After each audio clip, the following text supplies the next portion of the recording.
Hello friends, welcome back to Aether and Iron. We just returned to Gia's apartment after our car has been stolen. Luckily, we managed to keep our client, Nelly Reinhardt, safe. So I think it's time to get some answers from Nelly.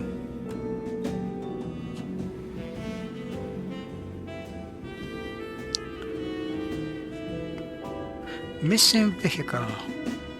Hit discreet. I also leveled up. Got 2 points in Enforcer. Now I can use Ram twice in a turn. My next two talent points I think will be invested in Smooth Talker. Captain's Quarters. Interesting. Let's first talk to Nelly. Okay. Zio always told me to have a way out. This old greenhouse has plenty of windows that offer that very service. Would hate to break one on a quick getaway, though. I still have that new edition of BAM to read. Later. Finally, the first drop of real sunshine all day.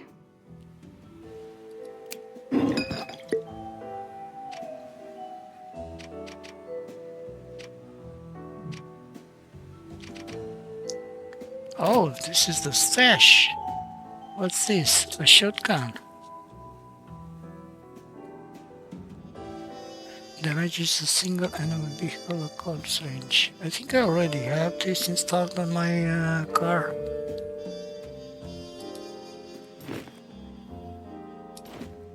Yeah. I can last one more Cigarettes. day. What would you do, Zio? Say job's over, cut the kid loose and run? Would definitely save me from a headache. So Zio was my uncle. Alright.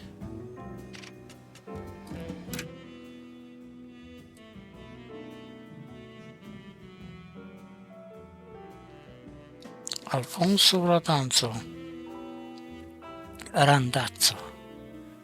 Gia Randazzo's paternal uncle and criminal mentor, Zio Alfonso, was a successful smuggler and operator amongst Sicily's crime families who was forcibly emigrated to New York, where he established a thriving underground network of illicit activity.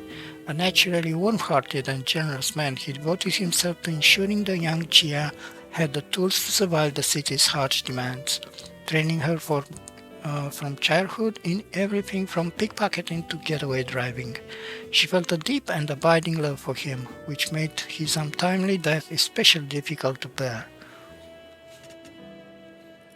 Alright. The way she holds herself is too bright for my apartment, too colorful. Everything feels smaller, the space between the shrinking walls taken up by her testimony. I've been tracking growth patterns around gravitational anomalies. The well's always been an unusual case. It goes through the occasional spike and ebb, but it's always stabilized, eventually. My colleagues and I, were supposed to meet and discuss what to do about the well, but I was late. I would have been inside already if it hadn't been for Professor Gardner. He discovered something was wrong first. He tried to get me away, and because of me, She trembles, leaving the unspoken sound of a falling body to echo off the walls. There was an explosion. Everything burned so fast. I wanted to help, but Professor Gardner wasn't moving. That's when I saw him. The black hat. And then he saw me. I ran as fast as I could. Didn't have time to take anything else but the notes I had on me. That's a hell of a story. So a professional killer snuck into the Heights and blew up a building just to get his mitts on you and your research. And you have no idea why. I truly don't. Please, you have to believe me. Your colleagues, Tell me about them. They were brilliant scientists, Gia. All of them. And bright and hopeful. Together, we were going to discover a better world. Find the answers to... She holds back the grief by roaming the room with her eyes, latching onto every detail and yet ignoring every bit of it. And they were kind. Alistair, Professor Gardner, especially. He always looked out for me. Even when I first showed up. A 16-year-old with a half-packed suitcase and too many questions. He always tried to help. Right to the end. Your kind have been coming down here for years. They do some tests, make a big spectacle of themselves, and conclude that it's mostly harmless. Nothing more than clouds or a bad storm. That's the thing! It should be nothing more than a cloud or a storm. For crying out loud, it's not Jupiter's red spot. Something is causing it to persist and expand. It was just a pause. A moment where I hold back a lifetime of cynicism and disappointment. But she hears it like I'm filling the room with air raid sirens. You live in a flying city, Gia. A city kept alive with technology so foreign 80 years ago that we'd be like gods to our grandparents. It's solvable. You're in the lowers, as requested and paid for. What were you planning once you got here? First, I thought I'd have to find a place to live, of course. I have some money, The girl goes paler than the moon in a crystal bath. A moment of clarity, and a possible lifetime of hopelessness. It was in my case. All of it. I have nothing. Oh, She looks up at me, eyes suddenly welling into baby blue pools that flood the dwindling room. I don't have anyone I can ask for a loan. Everyone's... They're dead. All of them. He killed them. And now he's followed me here. He won't stop, will he? He's going to find me again. And I won't be able to fix the well, and...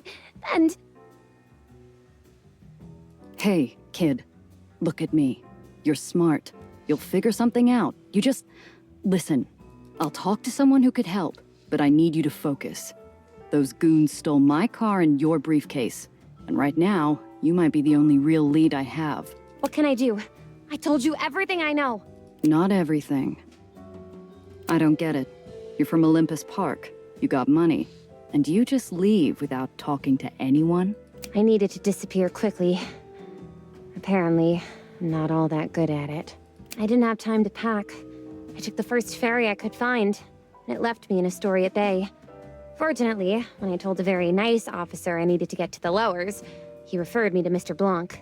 Knowing Mr. Blanc, that referral didn't happen by chance. He's got eyes in every dark corner of the city. If a bird from the heights flew down on an air of mystery, he'd want to know why. Something doesn't add up. Most of us will never see the heights, let alone Olympus Park. How'd someone like him get inside? I don't know. Must have broken in. Or stolen access? Disguised himself, maybe? But you can't just stroll through. I had to go through an extensive vetting process to even be allowed to visit. So he's found you twice. Once in the heights, and then again after hiding with Mr. Blanc. He'll probably track you down here, too. You think? She starts to retreat back into her shell. Damn it. I was just getting somewhere. If I'm going to get anything useful out of this, I gotta give her something to latch onto. Hey, look at me. This chump isn't getting away with this. I'm going to take care of him. Going to get my car and your briefcase back. Really? It's a matter of personal and professional pride. I don't like when people mess with what's mine. Just stay here and don't touch anything.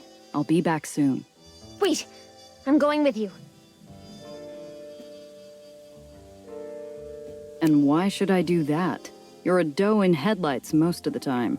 Well, for a lot of reasons, actually. For starters, I'm excellent company. I'm also smart and amazing at aethonics. I'm sure that could really come in handy out there. But if not, well, let's be honest with each other. I need you to find that man. He has my briefcase. You need your car back, and you can do that by finding him. If he's following me, then that's good news. The best way for you to find him is for him to find me. Us. Foolhardy or brave, we're Solid going all logic. in before the flop in a high-stakes hold'em round. I'll give the kid this much. She's earnest to a fault. Okay, but first I need to see a gal about a car. Until I'm back, stay put. Cress is already gonna be in a bad enough mood when she hears about the car. She doesn't need me ambushing her with this bundle of trouble too. Cress Carter is the only person in the hole who could sell me something with 4 repulsors and a steering wheel. Only one issue. I'm broke. Fortunately, I have something more valuable to her than a wad of cash. If there's anything that can soften bad news and a steep ask from Cress, it's a fresh record with a smooth baritone. I second-guess leaving the girl idle in my room. She's the curious kind that could find trouble with her eyes closed and feet tied. I don't live like royalty, but I got a few shabby creature comforts around. Maybe it's enough to keep the girl's hands busy.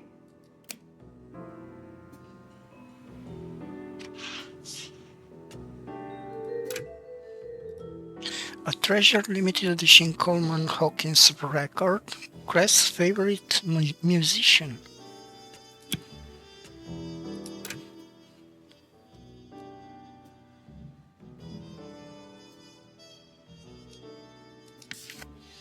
The history of the hole is as patchy as its walkways and walls. Originally a swath of agricultural marshland owned by the Reddish Kings of Long Island, it was later partially developed for housing, becoming a border town between boroughs. With poor civic support and worse infrastructure, it quickly became a place for lost things, junk and dead bodies. Now, as a place that's hard to find even for those inclined to look, it's a refuge for only the truly depressed or truly desperate. And this is where I live. Interesting. Try one of these. Cloud Captain never fails to cheer me up. Oh, thanks, Gia. She starts to flip through the pages as I leave, her eyes landing longer on the page with Cloud Captain's devilish smile. Alright, breaking news to Cress. Ask your mechanic for a favor.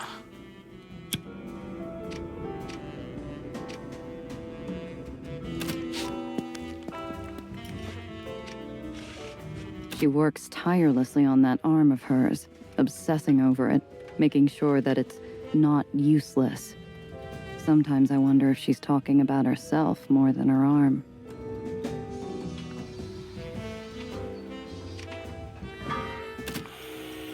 Oh, the cat. Percy.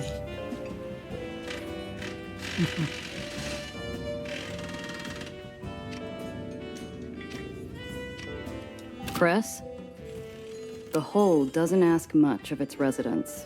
Stay quiet, don't draw attention, find comfort in the dark.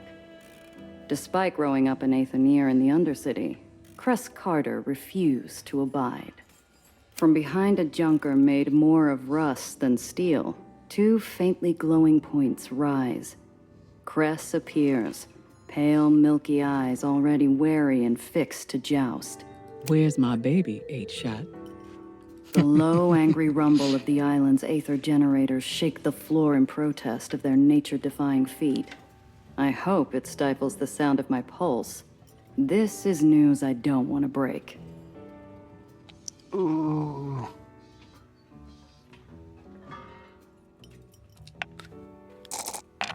Oh no, I failed. That's one hell of a car there.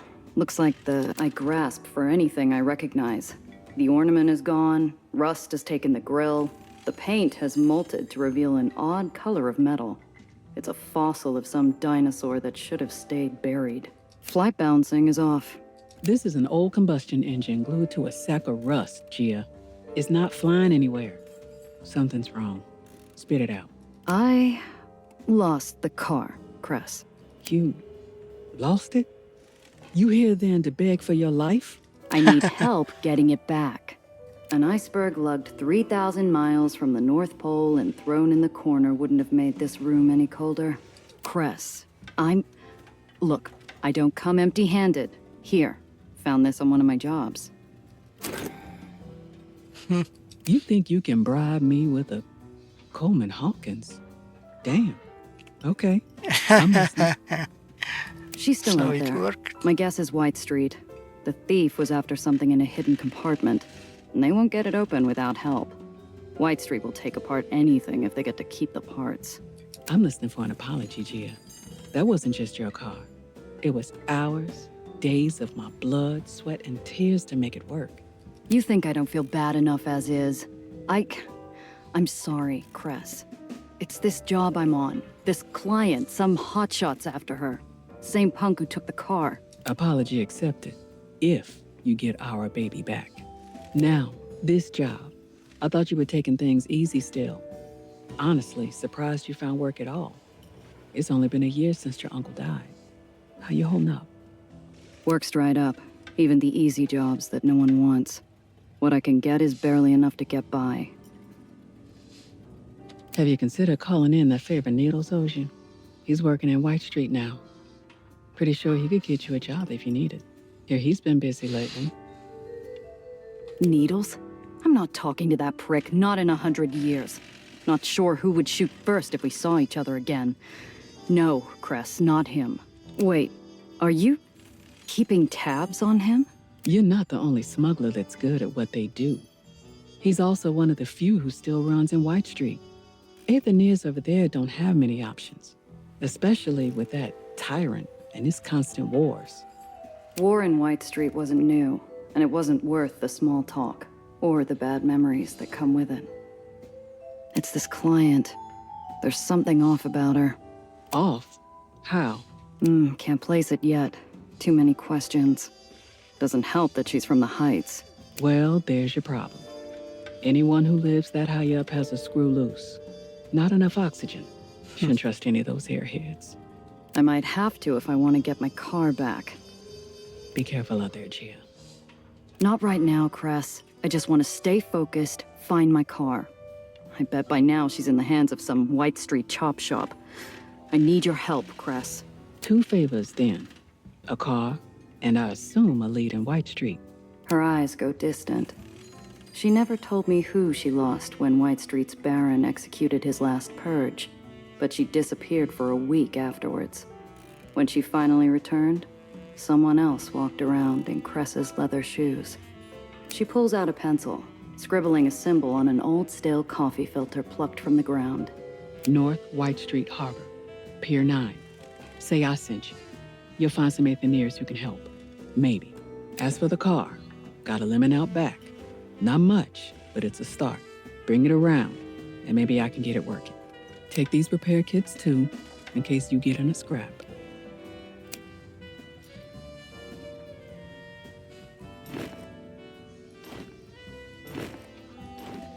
Interesting.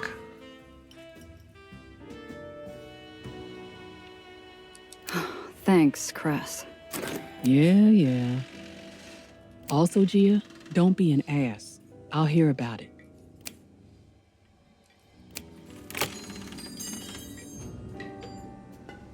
All right.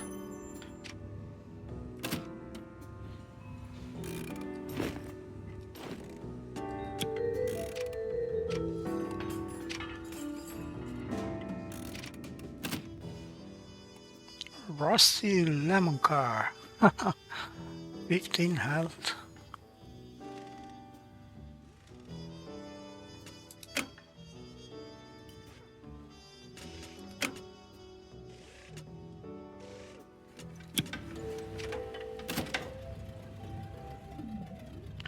I don't need to repair the car.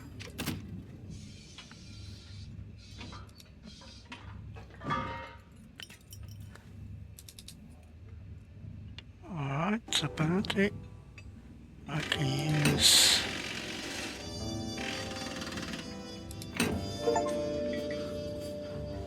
alright, this is the car.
You can only change your crew or vehicles.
A former Etonier, Chris was crawling through catwalks and ductworks when most children were still rolling around the nursery floor.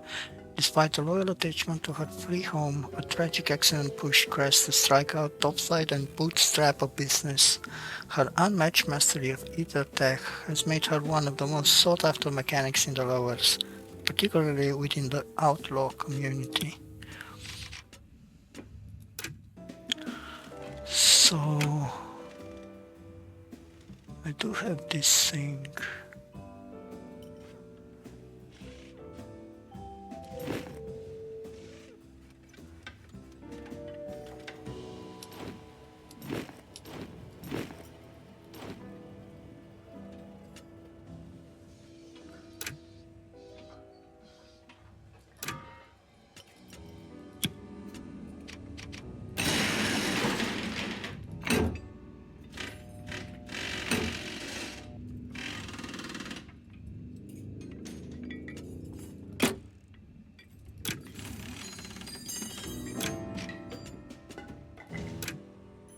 I'm gonna try again.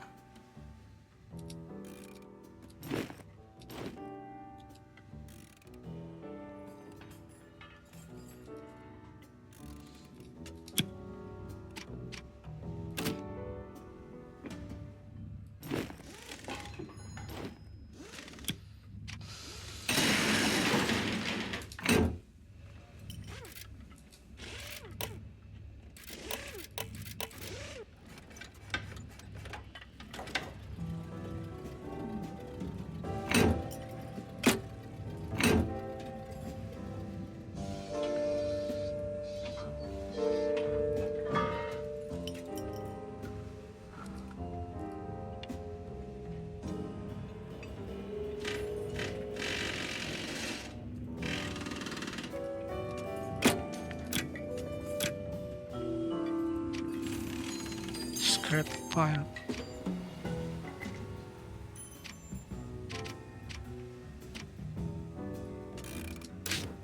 Let's go back to the hole. I find the kid where I left her.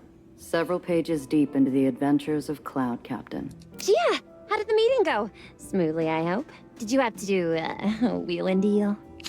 Worked something out. Anyway, reading break's over. Let's head out. Already? We need to move fast if we even want a chance of finding my car and your briefcase in one piece. Best bet? We start with White Street. Why there? Is it a smuggler thing? It's a hunch. White Street's whole business is sanitation and recycling. You need something disposed of on the down low? That's where you go.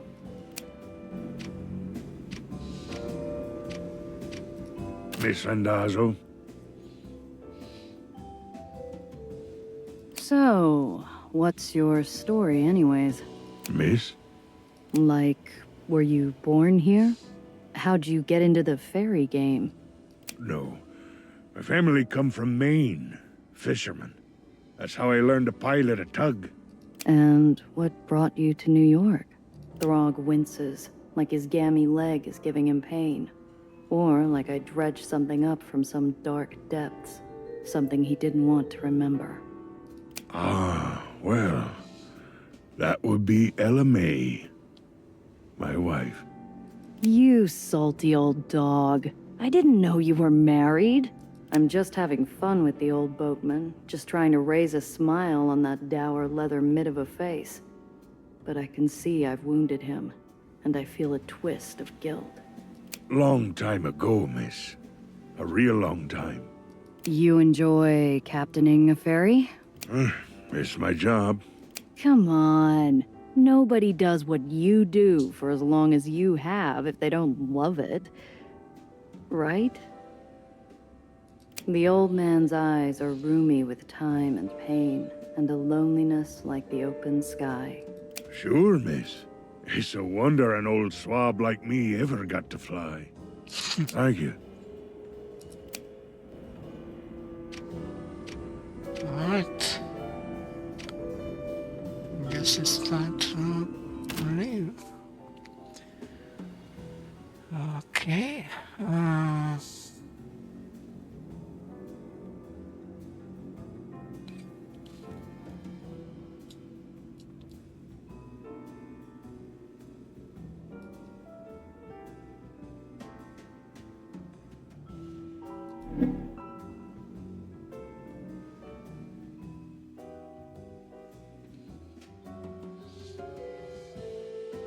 First Point Ferry.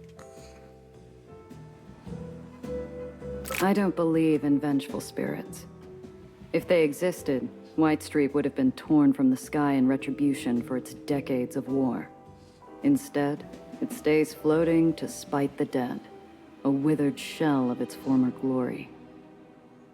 Nellie, I want you to watch me and stay close. Why? Is something wrong? Where would I find the time, kid? Or the heart to fill your head with graves of ash, islands on fire in the night, the thunder of war in the skies? That was years ago. But not yet.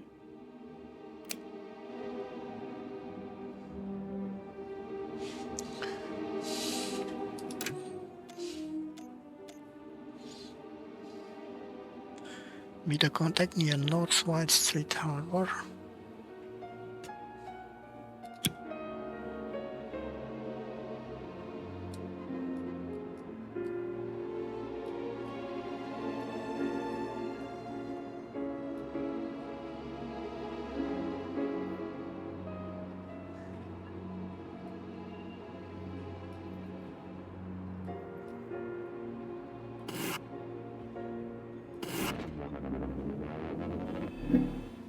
Surprise encounter. Halt! The roads are closed until the demonstration is over. Exit your vehicle and line up for the parade. Oh, Gia! A parade! Let's go. If What? you do not comply, you will be arrested. Fine. I needed to stretch my legs anyhow. Like a dove on an updraft, the girl flutters off as soon as her heels hit the street, following the music and fanfare to the nearby parade. Hey! I said stay close! Oh wow. Wowzers. I haven't been to one of these since I was young. Father took me to several, but those weren't as, serious. Where are the floats? The clowns? They're just soldiers. Are all parades in the lowers like this? Just like this? No. Each baron has their own flavor of showboating to distract from how bleak life is down here. White Street's just eager to march and flash their guns around. Something big must be going on. Do you know what's happening? I'm not sure what this is. White Street has been bleeding territory, money, and men for over a decade in its wars with the surrounding barons. This should be a funeral march, not a celebration. Oh god. Through a hail of ticker tape, I swerve my head for a better look and collide nose first with a waving elbow. Gia, are you okay? I'm fine, kid. Nothing's broken. Hey, pal. What's the occasion? The General's unveiling his new machine. Soldiers say it's going to save the lowers. Save the lowers? Going to take more than some new weapon to do that. Shh. You want to get us thrown in the tomb? Smile and wave. He applies more plaster to his smile. I glance around. He's not the only face in the crowd straining to keep the corners of their mouth upright. The cries of support echo emptily. The banners flow without enthusiasm. Like stone pushed through a sieve, the crowd forces out cheers for a devil clad in white. Is that the Baron of White Street? He must be really popular. That's Eli Tillinghast. Calls himself the General. They cheer because if they don't... Burn the tyrants! Wow. Nice.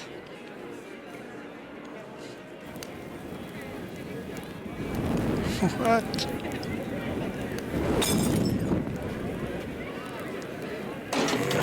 Oh my god. What the hell?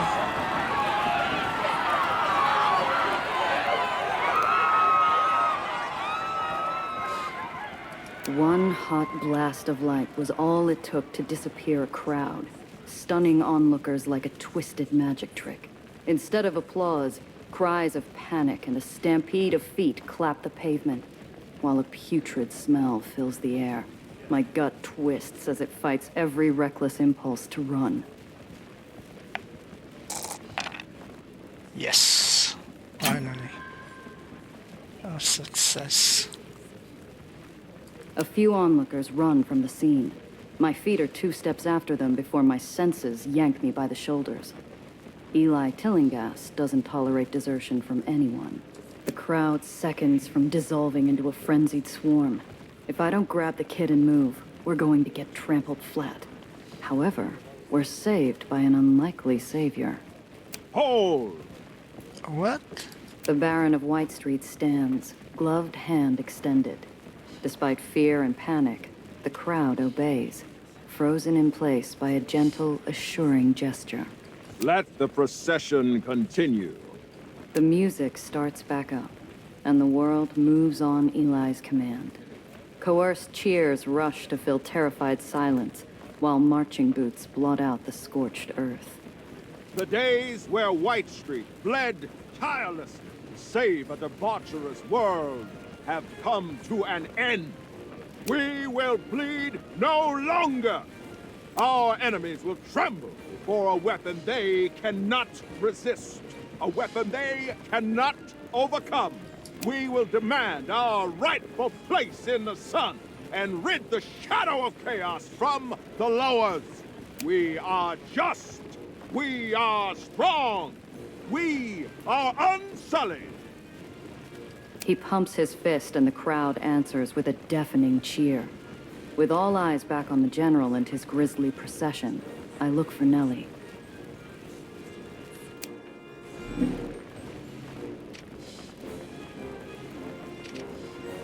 These barons are no different than dictators of small countries, playing dress-up and throwing their armies around like toy soldiers on the playground. The war banners of White Street once flew over much of the lowers. I dread the day it happens again.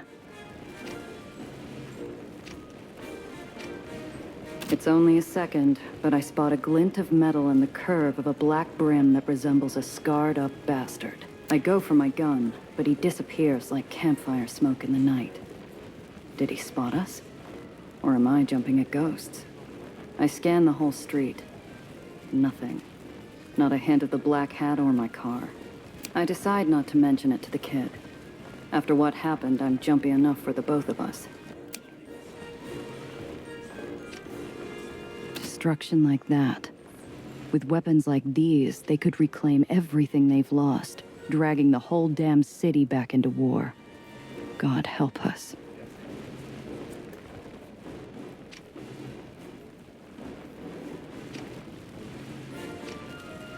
Despite the carnage, the crowd's feet remain glued in place. They cheer harder, more desperate, refusing to tempt fate and its devastating new weapon. Oh, no! That weapon, Red Aether, wasn't to ever... Oh, Gia, those people. Those poor people. You recognize it? What the hell was that thing, Nellie? It was never supposed to get out. Never. How did it get out? How? She buries herself in her hands, breathing hard, wishing with every strained muscle that this nightmare would end. A part of me wants to join her. I can't stay here, Gia. We have to go. We can't. Not without attracting serious attention. You saw what happened. If we get caught sneaking out, we'll get shot. Gia, please. The kid's bloodless face moves me to glance down the procession line. The tail end's in sight, but the miserable sound from the girl has me second-guessing how long her nerves will hold.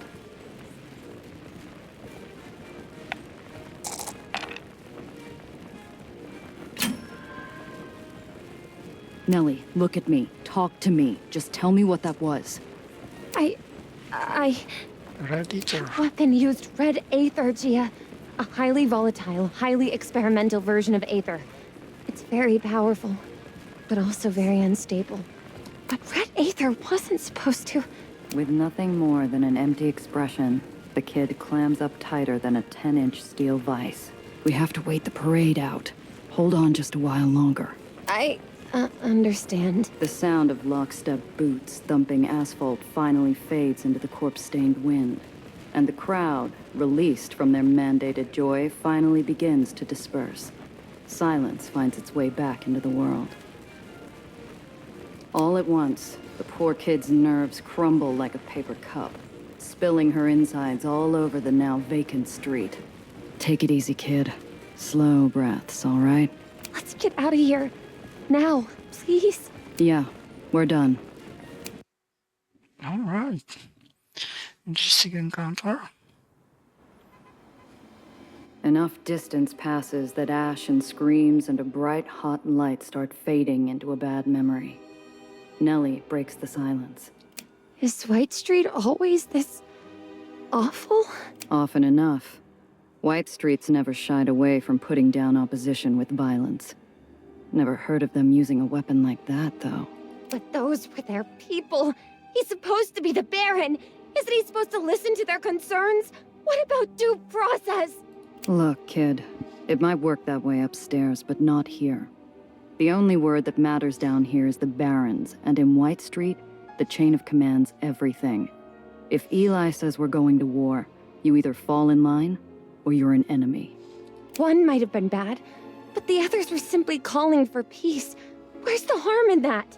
White Street tried the whole peace thing a few years ago. Someone blew them to bits during peace talks. That's not something they'll ever forget.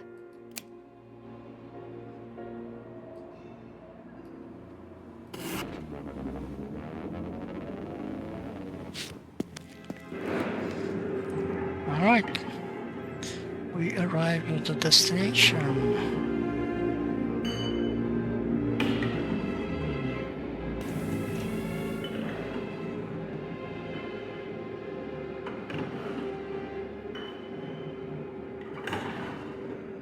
It's around here somewhere, hidden. What was that symbol? Are we really going into the Undercity? Will the Aether Rats let us, or are the stories true? You don't think they'll throw us off the island, do you? Which stories we talking about? Well, the ones in the papers? I've never met an Aether Rat, so I honestly don't know how much of it is true or not. However, they're supposed to be benevolent, aren't they? They keep our islands in the sky, and in exchange, they get the Undercity, but everyone knows that. I've heard they generally keep to themselves. Except when outsiders sneak into their tunnels. Also, their eyes all turn into a unique shade of pale blue. They glow, too, from what I've read. Like Aether. There are journals that theorize why, but nothing concrete. Or always pleasant. Madonna. The kid's understanding is as accurate as a stained mirror. Better clear things up before we go in. Look, you can't rely on the stories you read in the papers. You want to avoid getting grounded? Don't call them Aether rats. They're Aetheniers, and they're good people. I'm guessing you've never met one? No. There were rules. We weren't really supposed to interact with them. Or see them. They don't want to be seen down here either. Too many people can't stand the idea that an island floats or sinks on the whim of an Aethenier. Figure a good rat is a scared rat. They've done it before, haven't they? I've read of islands crashing because of Aether repulsor failure that could only be possible by sabotage. And blow themselves up out of spite? No island falls without a baron behind it and a list of dead Aetheniers trying to stop it. The world down here isn't one you'll find in your books. Keep that in mind. Now, where's that door?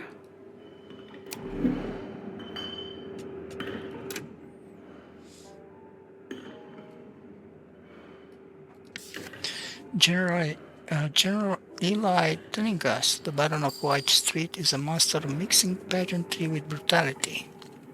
A decorated war veteran and commander of the infamous Sanitation Brigade, Eli keeps an iron grip on his barony through a carefully curated cult of personality, and rumor has it he has secured a deal to get his hands on even more dangerous and powerful weaponry, a troubling development given his reputation as a man willing to do whatever it takes to maintain power. 18 years, the most dangerous and thankless job in the city, is also undeniably the most important, the constant maintenance and repair of the machinery that keeps the city floating. This task falls to the Aethoniers, short for Aether Engineers, a literal underclass whose profession and cultural identity are one and the same. Prolonged exposure to either runoff causes their glowing blue-tinted eyes, which is but one of many daily hazards they face. Thanks to their isolation, their dangerous dirty work, and their unusual appearance, they are often stereotyped as Aether rats, sickly and unclean second-class citizens who don't mix with proper society. Oh god. Alright. The Citadel. Baron Eli's seat of power. The Citadel dominates the White Street skyline, an impressive reminder of the General's unshakable will. In addition to serving as the headquarters of the Sanitation Brigade, this towering edifice is nigh impregnable and armed to the teeth, a grim reminder of the staggering resources and manpower at the Baron's disposal.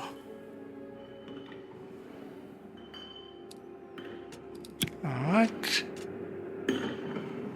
I think... Oh yeah, a hand-drawn sketch of a claw. This is the sign. Among the fleet of crates, I spy one out of step. Whoever had nailed this one shut had done a hack job, leaving behind a wobbly lid and a crack just big enough for a finger. What's inside the crate?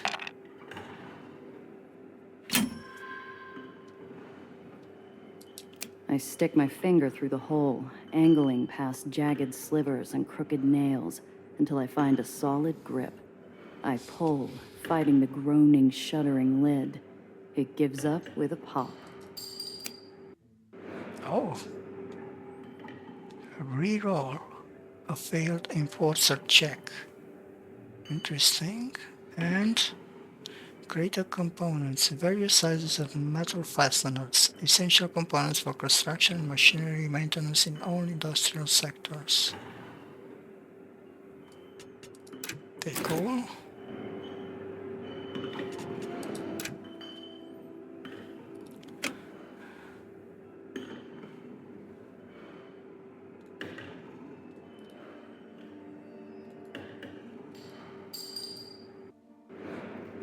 Alright. Anything else? Nope. Alright. Careful strokes of paint form an innocuous symbol of a rat paw matching the sketch Cress gave me. This is the right place. Popper. Shopping for trouble? Or just sightseeing real close? Jeepers! Gia? Hopper. One of the murderous specters slithering freely through every pipe, waiting to brutalize passers-by. If you listen to the stories. Scary as he is, he's more sentinel than specter. Looking for you, actually. We're friends of Cress Carter. She sent us to ask about a missing car. Cress Carter? Strange. Cress's name should mean something. Either he's greener than he looks or he doesn't trust my word. I might need something to loosen his tongue. Name's Gia Randazzo. Who are you if you don't know Cress Carter? Maybe I know her. Don't know you. Neither of you. Well, if what you need is an introduction, my name is Dr. Eleanor Reinhardt. Pleased to meet you. Don't shake hands with strangers, let alone topsiders. He threatens to disappear back into the shadows and leave us without a way in. But then he pauses. Doctor? What type of doctor? Oh, theoretical aethonics. Now, I don't have the experience one of you Aethoniers have with the practical side, but I do know my way around an Aether core. I was actually hoping I could find out a little more about maintenance techniques down here.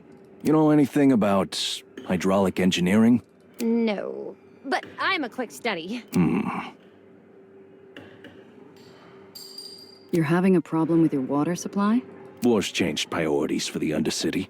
Water's being rerouted, and there's not enough of the good stuff to go around. Is it a filtration issue? Something pressure-related? Or does it have to do with the temperature regulation? Don't know. Sounds like you might know a thing or two, though. The pauper sinks deep into thought. We might as well be having a conversation with a statue. Friends with Cress Carter, huh? All right. The armed shadow stares blankly towards us, his pale blue glass eyes casting unknown intent at me and the kid before pounding the space behind him. And watch yourself. He melts back into the industrial decay behind him, never once taking his eyes off us. His disembodied voice echoing out one last time. Or you'll see us again real soon. Every darkened cranny becomes a potential peephole while we stand there. Like walking to confession blindfolded in a packed cathedral. I can feel hundreds of unseen eyes watching, waiting for a single misstep. He gave me the heebie-jeebies. Do you think he... She's interrupted by a gush of stale air riding the echoes of countless thumping Aether machines. Oh. These are Alexander and Maria. Topsiders? Why are you here? Hurry, out with it, we're busy. Lexi, shh. If Harold let them through. Harold's been wrong before. Hello, I'm Maria. This is my husband, Alexander. Hello, nice to meet you. I'm Nellie. This is Gia. We're not here to bother you while you work on... Oh, is that part of an Aether substructure power converter? Oh my I god. always wondered about the older infrastructure. Nellie, that's not why we're... Right.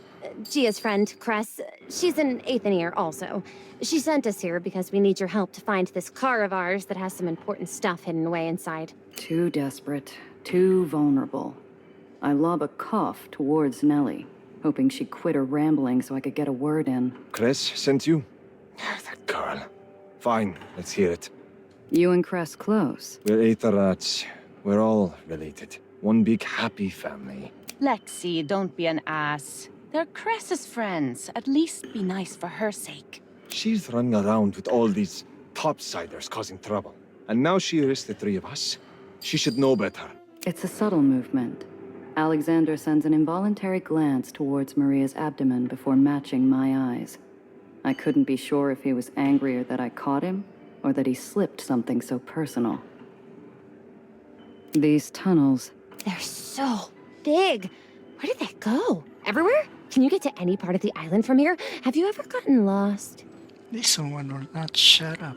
I've known too many smugglers who've disappeared trying to find their way through Aether rat tunnels. Success promises an unseen and untraceable smuggling route. Failure costs you your life. No. Aether rats don't get lost. We can smell our way through miles of... Lexi, would you cut that out, please? It's an innocent enough question. This tunnel can get you through most of the barony. If you know where you are going. But don't try it. You'll end up stuck in the dark or taking a one-way trip to old New York. A 35 Chimera. Dumped recently. Have you seen anything? Alexander breaks his scowl with an impish eye and a cracked smile. He knows exactly what we want, and he is going to wring us dry for it. Maybe. We'll need something in return, though. Harold says you know hydraulic engineering. Is this true? Can you create substitute filtration parts? With the right equipment and a blueprint, maybe? I don't have any on hand, though. I'd also need time to formulate possible solutions. Maybes are not enough. We need working parts, now. Eli's new war means that all non-essential requisitions are delayed. That includes water filtration equipment for the Undercity. Now, our water is becoming Aether-tainted. We can't afford any more of us getting sick. Eli's terriers are already forcing longer and longer shifts to compensate for the fewer numbers. That's terrible. Of course we'll help. We'll get you everything you need. How do we... Hang on a sec. Before we agree to anything, I need to know what we're getting into. How much is this info going to cost me? Water filtration parts, new ones. 1 or 2 crates should do the trick. The more the better. Aetherians should have priority. But Eli's leaving you without water? Should be, but the Barony's quartermaster says the war means less for us and more for the army. He's a good man at heart. We have leeway with him, more than with the other officers, but... Natsuko's a soldier, not a man. He's choked us from the supplies we need for years. Now, with the war, he has every excuse to squeeze tighter. How'd any part of White Street lose out on clean water? I thought that's all Eli cared about, aside from his wars.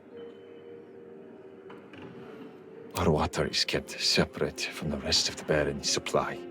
That way, terriers can reward us with clean water if we run low. With our own supply of fresh water becoming smaller, we have to use water tainted by Aether use. Or find ways to make the terriers give us extra. Why would Eli risk the lives of his Aetherians? You keep his islands afloat. If you all start falling sick, his islands are going to start dropping too. We've asked his terriers the same question. All we get back is, get back to work. You'll have those parts. But I'll want to know where my car is as soon as we're back. You have a deal. Thank you. Don't trust the quartermaster. And watch yourself around the scrapyard. It's a dangerous place. Gia. The man leans forward, grabbing my arm and pulling me in close out of earshot of his wife. Do not bring any heat back here. If you risk the safety of my family, then you can consider your car lost for good. Here. This address used to house a friend of the rats. It's empty now. Use it to lie low if you can't help yourself from getting into trouble.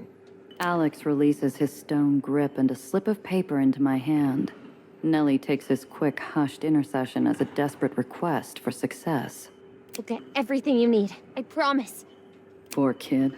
She has no idea.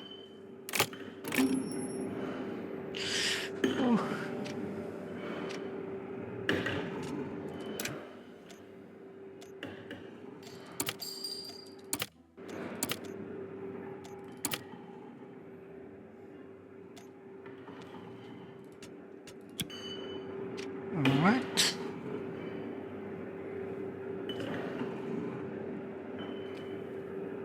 Find the quartermaster in the scrapyard. Okay, back to White Street.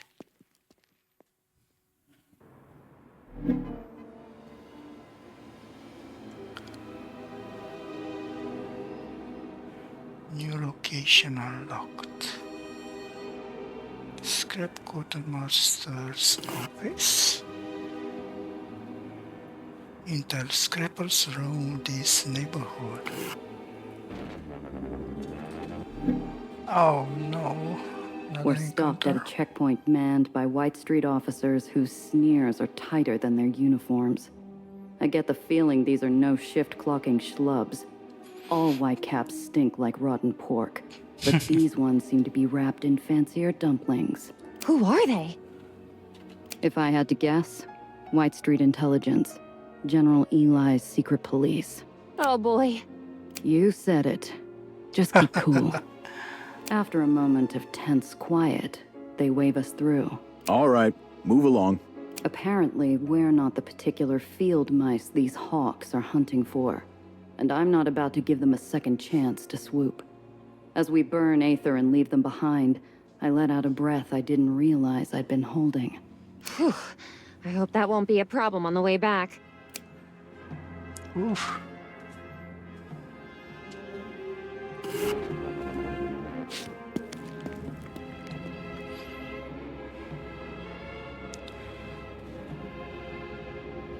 Okay. If the lifeblood of White Street is industrial refuse, then the scrapyard is its beating heart. From his steel parapet overlooking the yard, the quartermaster governs this realm of rubble with determination.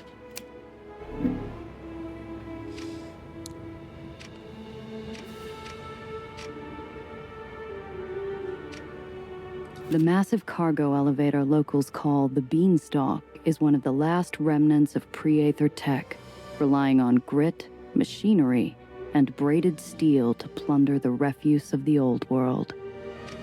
The main lot is in constant noisy motion, a cacophony of combustion engines and sparking steel. When you look past the grime, it's a place of ferocious efficiency and discipline.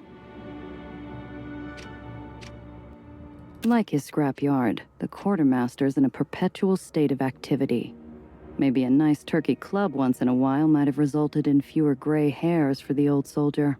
Oh, the guy actually has water I filters. spot a crate of water filter parts inside the quartermaster's office. Can't lift him while he's standing there, though. Not while he's here. Alright, so I gotta make him leave. The quartermaster would have a friendly, likable face if it wasn't lined with the stress and fatigue of a lifetime of devotion to Eli. It's clear as we approach he's neglecting 7 other things by talking to us. Sergeant Major Lutzko? I'm Gia Rendazzo, and this is Nellie. Pleasure, girls. Sorry about the state of things around here. I don't often host such fine company. What brings you to the scrapyard? It's a pleasure to meet you as well. You see, we're looking for... Just a few minutes of your time, then we'll get out of your hair. Sir, how do you get along with the Aethoniers in White Street? They keep to their own, mostly. That's fine by me. Why? Well, they're not getting the supplies they need to survive, you see. And you're what? Their lawyers or something? Oh, heat. Some actions attract heat. High heat improves brass talent checks, but worsens hustle checks. Low heat does the opposite.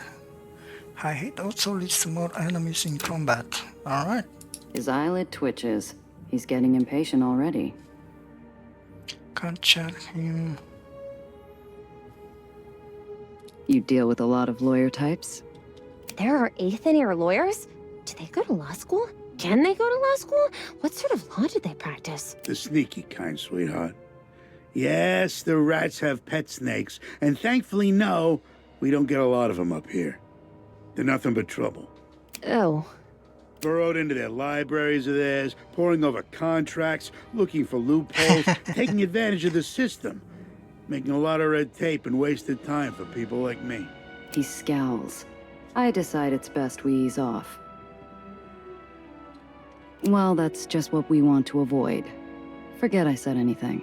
So I take it you served with General Tillinghast, is that right? Where were you posted?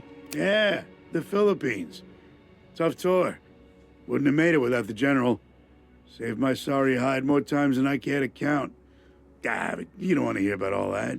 I think you must have been very brave to do what you did. And it's plain to see you and the General are very close. He's lucky to have you around, I think. You're sweet as a Georgia peach, ain't you? Thanks, Missy. He's an extraordinary man. A real visionary, you know? And what's he envisioning for White Street exactly? The General's been beating back the Huns at our gates for as long as anyone can remember. You mark my words, ladies. These islands will never fall. And one day they'll be shinier than the heights. Stars fill the old soldier's eyes, a proud stiffness rejuvenating his weary frame. Talking about his boss transforms him into a younger and more zealous figure. It's almost tender, in a strange, skin-crawling kind of way. Look, you whitecaps are all about honor, right? You understand what an oath is. We made a promise to help these people, and we intend to keep it. Where you two been hiding, huh? White Street could use a couple more women like you. Ah, hell. Look, I'm really busy. I'm gonna be in my office, stuck staring at paperwork. I assume you can show yourselves out? You follow? It isn't permission. The old bastard would kill me if we ever ended up on opposite sides of a fight. But it's a chance. Yes, we do. Thank you, sir. Thank you for your time, sir. Yeah, thanks for dropping by, ladies. With a forced smile, he picks up a clipboard and walks off, shouting orders down at machine operators, and leaving us to look out over the yard alone. The gangway behind us squeals under a heavy step, and I turn to see a black-clad stiff trying to pass us a counterfeit smile. He puts down a half-drunk carton of milk and goose steps into our path, ever so politely blocking our exit. Good afternoon. Intelligence Officer Randall Pitt. His feet are welded to the iron below, and the pins on his jacket identify him as one of the highest-ranking hogs in the White Street pen. There's no moving this one unless he wants to move. Gia Randazzo, and this is my sister, Nell. A pleasure, madams. And what, may I ask, is the purpose of your meeting with Quartermaster Lutzko today? What's it to you, Mac? The officer's eyes flick upward, scanning my face with the practiced arrogance of a bully who's never had to throw a single punch. I return his gaze with the frosted steel stare of my own. Miss Randazzo, was it? Just a few questions and you can be on your way. No need for you to escalate this. His reptilian eyes flick from me to Nellie, greedily drinking in her details. This one's the type to seek out power and authority purely as an excuse to start fires wherever he wants. And he's oily enough to be a hazard around any open flame. We were just hoping Lutzko could help us find something. And what is it you're hoping to find? Excuse me, but don't you think that's a bit personal? Run-of-the-mill scrap. Spare parts. I got this lemon, see, and she needs a lot of love. I see. And what is it you do for a living, exactly? Cargo transport mostly. Interbarony import-export. Really? And do you enjoy it? Oh, always. He catches the sarcasm like a maniac's shortstop and offers a wan little smile. Anyway, listen to me prattle on. I get flustered when faced with such ravishing beauty, you see. For sisters, you don't look that much alike. Do people tell you that often? Oh, he's loving this. Savoring every second like we're a pair of potato knish, fresh out of the oven. Which means, of course, he's about to bite. I trust a pair of such good little New York girls would promptly report it if they were made aware of any illicit activity on the part of Sergeant Major Lutzko. Correct? What do you mean, illicit? Oh, you know, illegal, wrong, things that would demand a transfer of leadership here into more capable hands. Anything he shouldn't be doing. How would I know what he should or shouldn't be doing? His smile flashes in and out of existence so quick, you could argue it never happened. In an instant, his officious familiarity vanishes. How charming. Now, you and your sister can testify to what you know, or we can take this up with General Tillinghast. Your choice. Doesn't take a genius to figure Lutzko's into something dirtier than his own soot-stained uniform. I share a look with Nellie, whose sparkling eyes are relying on me to navigate us out of these shark-infested waters.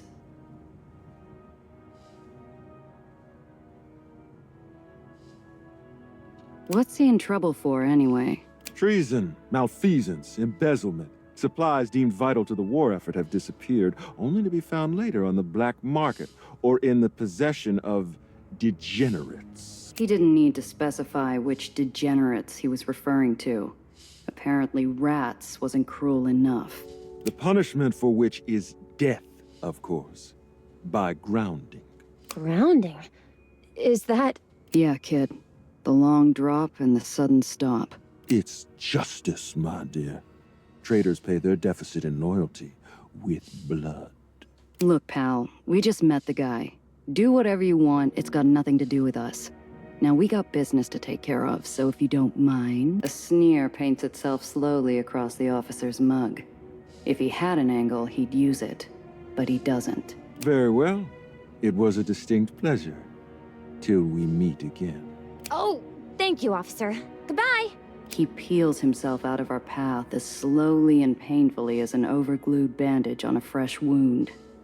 With a final colorless smile, he turns towards the quartermaster's office. Inside, Let's Go spots him, and the old man's Adam's apple bounces like a kid on a trampoline.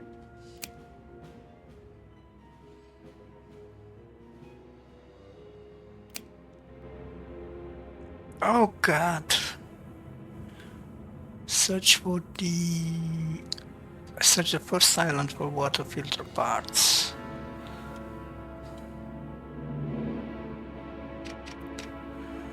Okay, so entering...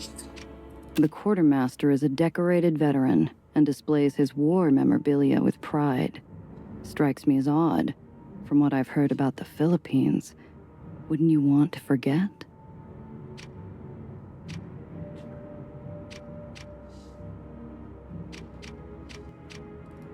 I don't think I like that Officer Pitt very much. That's only because you've got working eyes and ears. Stay away from him, all right? You don't have to tell me twice. Still, seems to me we've got options. We do? Well, whether we play it the quartermaster's way, or throw him under Pitt's repulsors, you and I still come out with the parts for Alexander and Maria. I see. But what'll happen to the scrapyard if the quartermaster's arrested by White Street Intelligence? You never know. Let's Go seems all right, but he's not exactly running a tight ship here. With someone like Pitt in charge, the Aetherians might get more reliable supplies. But then the restrictions imposed on them may get even worse. Boy, there aren't any easy answers in the lowers, are there? You catch on fast for an academic. Gia, the water filtration pieces we need, where do they originate from? Well... White Street reuses whatever they can. Old coffee makers, radiator grills. If you can find it down in the burrows, then you pile it onto the beanstalk and it gets carted up here. Oh, of course. Well, then it's simple, isn't it? You just go there and grab some supplies while they're in transit. I must be giving her a real scorcher of a look, because she blushes pinker than a spring tulip. You're suggesting we raid a cargo shipment. You're suggesting we steal something? Well, it's a solution, isn't it? I'm trying to get into the lower spirit. The embarrassment and excitement fighting for real estate on her face have me this close to throwing an arm around her shoulders and tussling her hair. Let's go, Principessa. Interesting.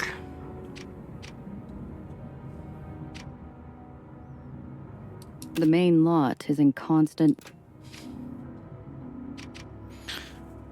Alright, I guess I need to visit a few islands.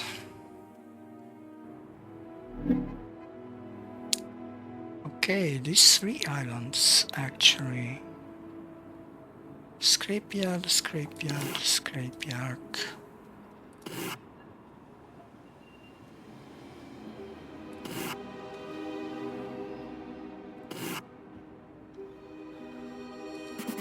Right, let's go here first. This is the closest to the burrows I've been in years. If I look off the edge, I might even be able to see where I was born. I keep my distance. Gia, what's that? She points out the passenger window at the dark shape of a scrapper clunker, its burnished surface glinting as it swoops down to intercept us. Its markings, from grease-splashed like war paint across the hood to the scars and gouges of previous fights, suggest a high rank. That is who we're here to find. As the car pulls up alongside us, an even and untroubled voice squawks out at us. Hello there. Looking for something, little bird? He didn't open the dialogue by opening fire, so I take that as an encouraging sign. Nellie's looking at me expectantly. I better choose my words carefully as we pull over.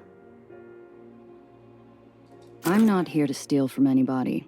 I'll pay for what I claim, I'm looking for water filter parts. Got any on you? Matter of fact, I do have something that might work in a pinch.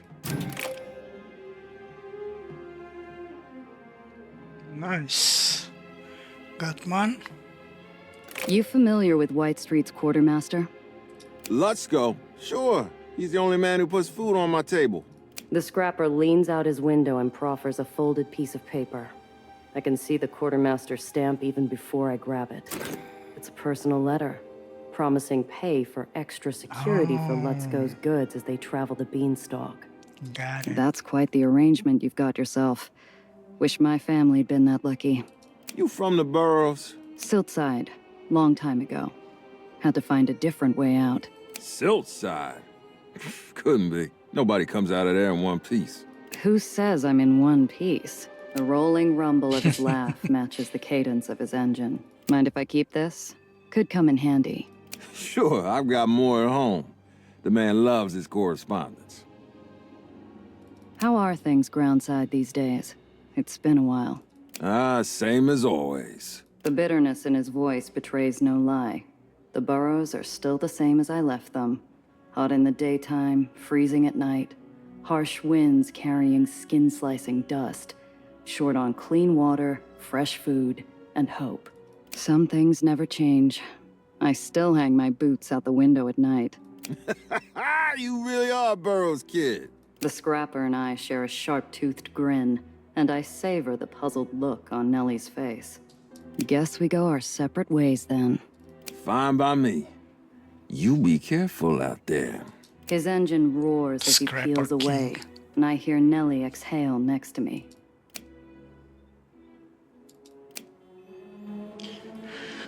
All right.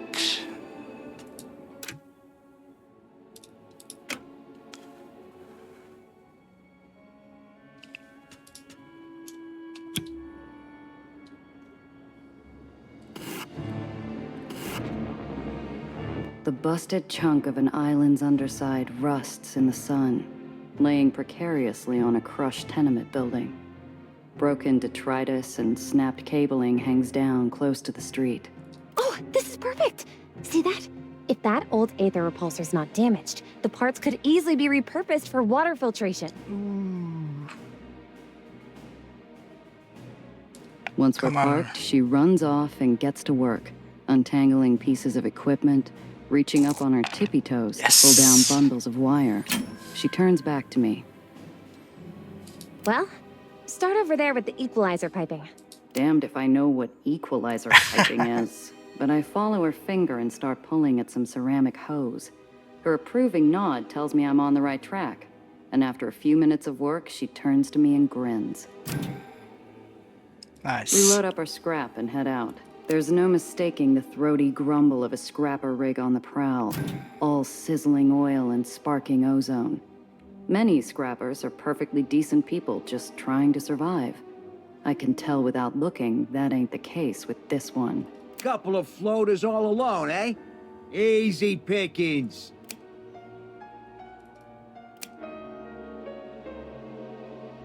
Hey, we staked our claim on this scrap. Too bad. Finders keepers, pal. Combat is dynamic. Look out for obstacles and lane changes. They could damage or even destroy your vehicle, or use them to your advantage against enemies. Okay, this is the enemy. Bottom feeder.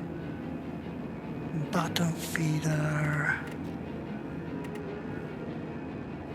Alright, I think I am going to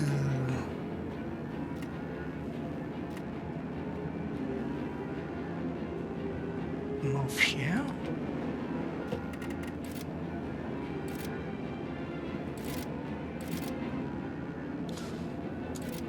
What's this?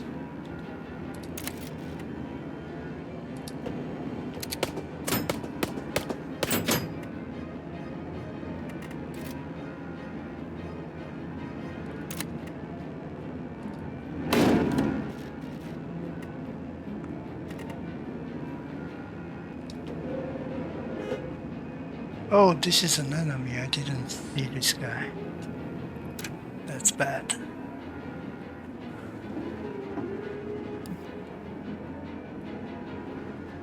There's a... Alright. Alright. Alright. Now it's my turn.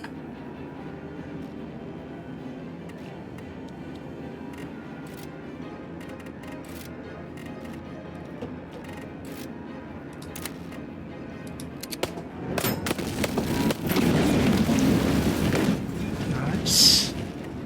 And I'm going to move here and ram this guy. Perfect. Nice. You all right? Yes, I'm okay. Thank you. You grew up with those people? A different time, kid. A different life. Victory. I got scrap metal, I got creative components, and I got a small storage compartment that adds inventory slots. Nice. I'm taking everything.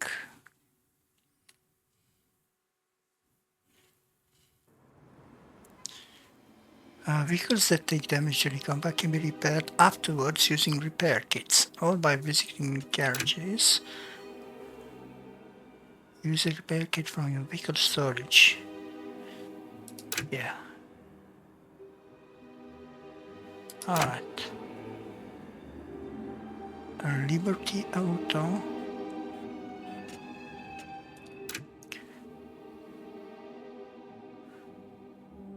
Oh, I have all the filters, I think. Alright.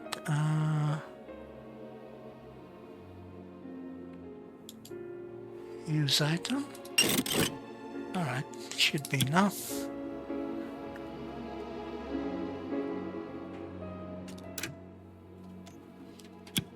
Still have this to search. For a moment, I think I'm seeing things. Looks like a scrap pile is moving all by itself. Until I spot the dark shapes of street urchins on its surface, like flies gnawing a steak left out in the sun. Hey, seen anything around here we could use for water filtration? I'm not sure they'll be familiar with that sort of terminology, Gia. What about... You mean like mechanical or fancy carbon type? Ain't seen none today, but Spunky found a whole box of rubber flanges yesterday. No cracks or nothing. You want it? You gotta pay. I'm too busy enjoying the shock on Nellie's face to notice the White Street patrol car pull around into my blind spot. You ain't authorized to be here. Fair's fair, kid.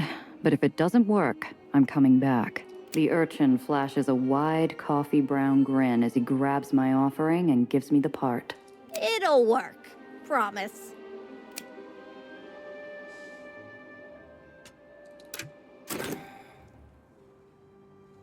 Not what the Aetherians are looking for, but it'll come in handy. All right, enough. All of yous clear out.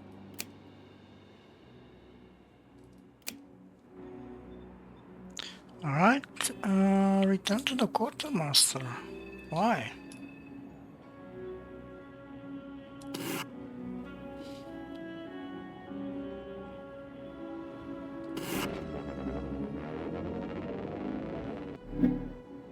Another surprising Intelligence officers swarm every path out of the scrapyard, their black uniforms dotting the landscape like spots on a coal-black Dalmatian. There's so many, Gia! There's no getting through that without staining that dress of yours. We'll have to go back to Pitt if we want out of here alive. When we pull up to the quartermaster's office, there's a troop of secret police attending Lutzko and Pitt inside. Neither one looks pleased to be sharing the same air with the other. I suppose this is what they call the moment of truth? You suppose right. How do you want to play it? She looks surprised, as though she didn't expect me to source an opinion. You want to learn how things work in the lowers, Doctor? There's the tough choice and the tougher choice. So choose. Well, as I said, I'm not exactly well-versed in White Street military politics, and I've only gathered minimal data on the relevant parties so far. There are other considerations, too, like... No, you're overthinking it. What does your gut tell you?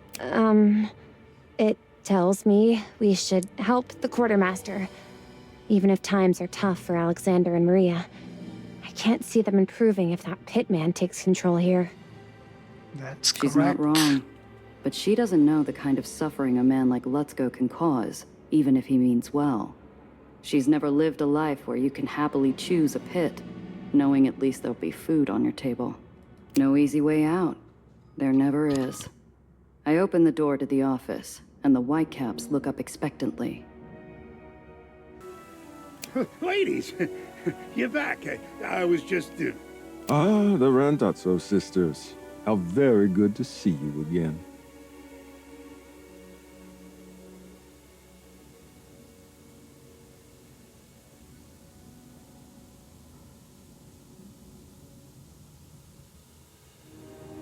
Alright, if I fail this, the quartermaster is probably screwed.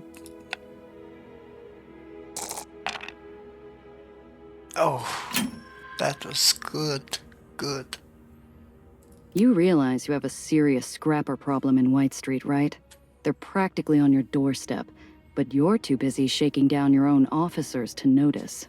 Intelligence Officer Pitt regards us as one might the brown patch on their recently chomped apple. Thank you for your candor, Miss Randazzo. We'll look into it. Well, Sergeant Major, I suppose that about wraps it up for today. Then, suddenly, he's all smiles, acting for all the world as though we're just finishing a convivial tea luncheon. His tone is the only thing that's pleasant about him as he leans in. If we meet again, Miss Randazzo, our conversation won't be nearly as pleasant as today's. He gestures to his goon squad and they tromp out. Lutzko wipes his brow. We bought the old soldier some breathing room, for all the good it'll do. But we're also on Pitt's blacklist. We'll have to watch our backs in this barony from now on. Oh my god. Got one more hit. That's not good.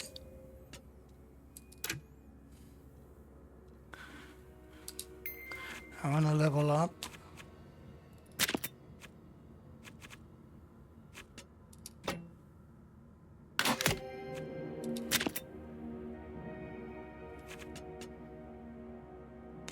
Oh, I can't get this. Oh, I only had one talent point. Alright.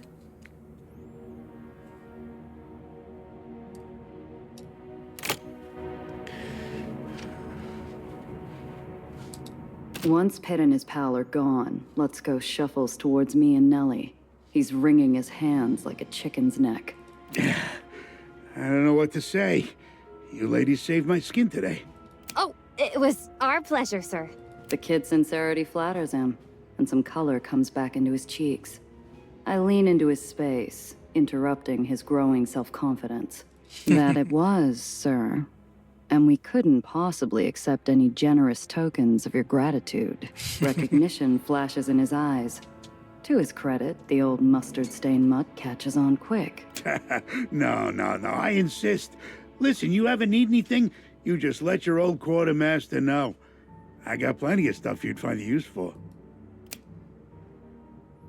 Oh, what's this? Crate of cigars.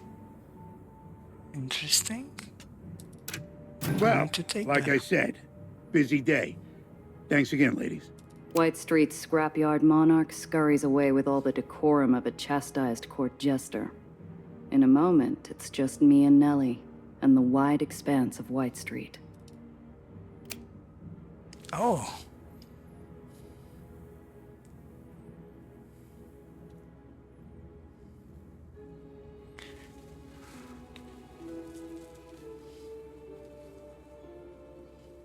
Small concealed storage. Considering some of the contents. Interesting. Interesting stuff. Big White Street papers. Nobody at the checkpoint will know the difference. I think I'm going to... Oh, but they cost $40. Lucky dice to reroll a failed check.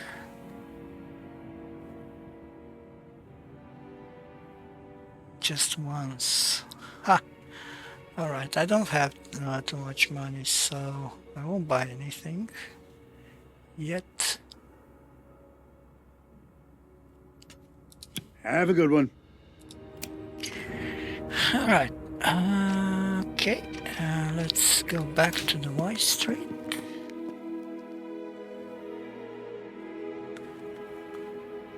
I'm running with too much heat, and with a fever like this, I can't risk spreading it to Alex and Maria. We need to pull over, lie low, and let the Whitecaps move on. There's a place nearby. Ooh, a safe house! That's so exciting! We're like spies or undercover agents. I'm not tired, so I can take first watch if you need a nap. Though I don't have a gun. Do you have an extra?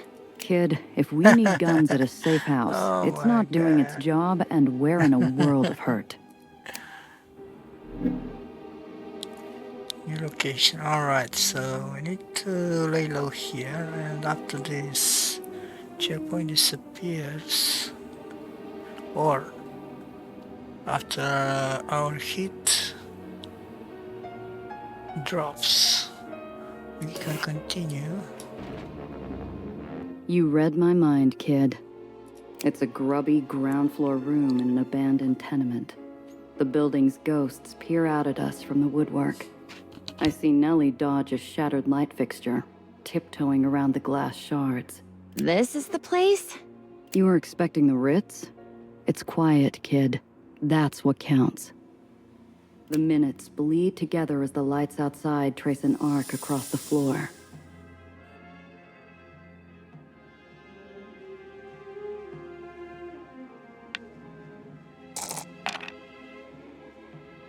I needed 9 and I rolled 3. Oh my god. I'd say the place had been picked clean. I rolled the There's opposite. nothing clean about it. Is it safe now? Can we leave? Yeah. Drink it in, kid. We won't be seeing this place again. Alright, so it drops my hit to 0. Oh god. I'm going to have to take this path. The checkpoint's still abuzz with angry White Street wasps, their stingers twitching in search of some flesh. Traffic grinds to a stop. Soldiers and intelligence. While traveling, you will encounter checkpoints. At the checkpoint, you may be searched for contraband. Your heat plays a large role in how you will be treated. The higher your heat, the more likely you are to be searched. There is a chance you will be waved straight through when traveling with low heat. Intelligence officers are casing each car for contraband. After a terse chit-chat with a few guards, liberally aided by Nellie's sweet smile, they wave us through. Oh yes, because my heat Open the is gate. 0. This one is free to pass. Thank you, officer.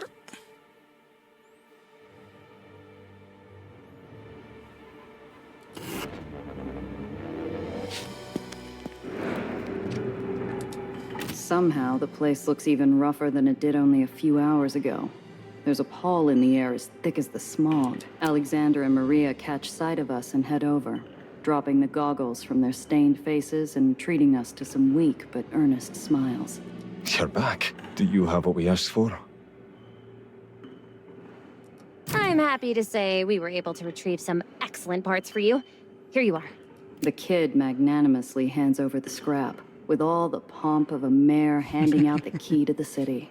I can do you one better. I hand over the extra parts we managed to scrounge up.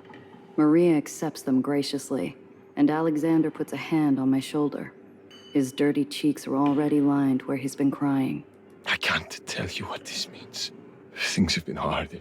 Our nephew, His words freeze in his throat, and Maria puts a consoling arm around him. Thank you, Gia. And our deal? We're true to our word. Poppers spotted a car matching your description by Hero's Arch, past the commercial district at the island's edge.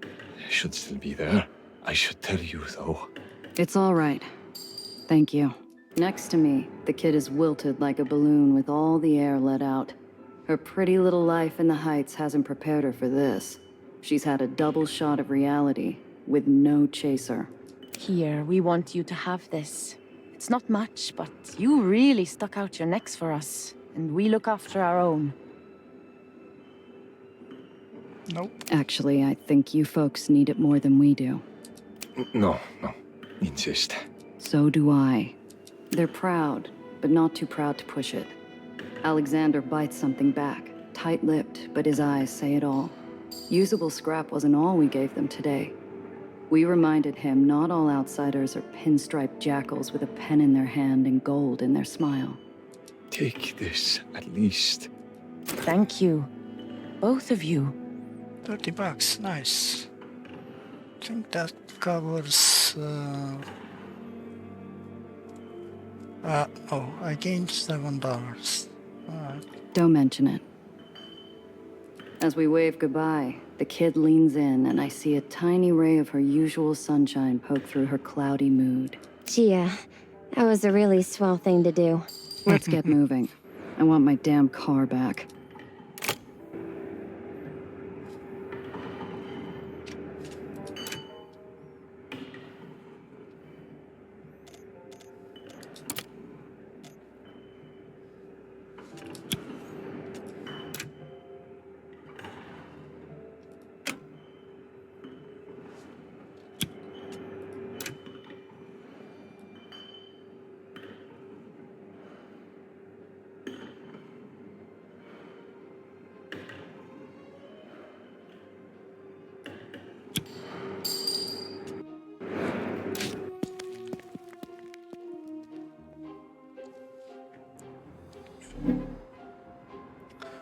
Oh, Hero's Arch. Alright.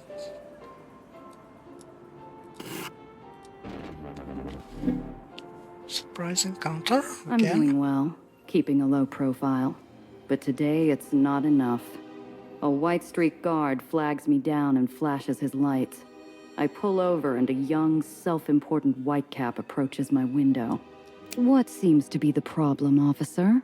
Don't play coy, miss. I just saw you toss something out of your vehicle. Was that a cigarette butt? Contraband?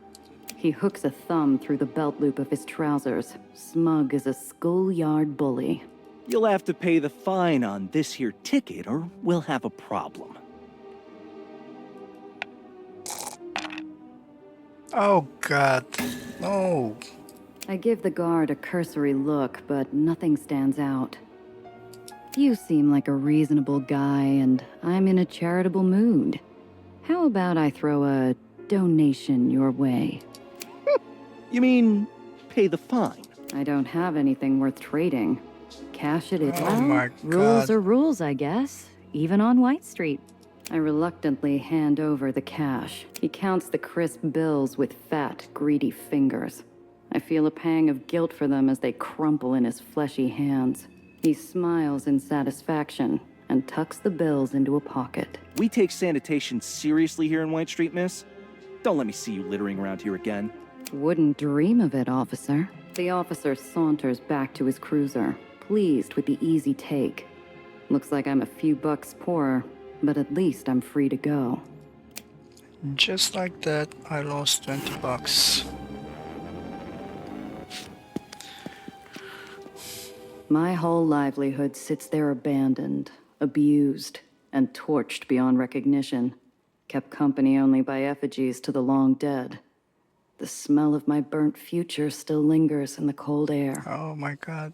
Oh, Gia, your car. I'm so sorry. This is all my fault. The vandal who took my car apart was more butcher than surgeon, ripping out the hidden compartments and leaving a gaping hole where Nellie's briefcase had been stored. Kid.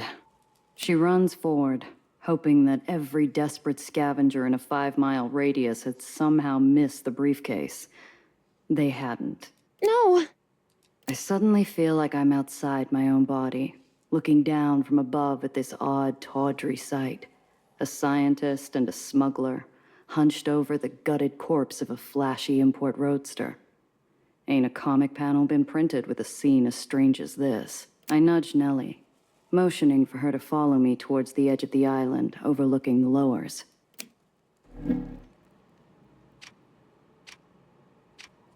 Crumbled remains of White Street's last purge. In the red flash burn when I shut my eyes, and the ozone stings in my nostrils, I feel history repeating itself. I can't bring our baby back, but maybe I can do the next best thing. Oh yeah. I dig through dirt and ashes and grease. The metal's gone cold and the cavity's gutted. I start to give up hope when I find a miracle hidden behind the tank, like opening a burnt door to find a room still intact. What did I get? Efficient repulsors.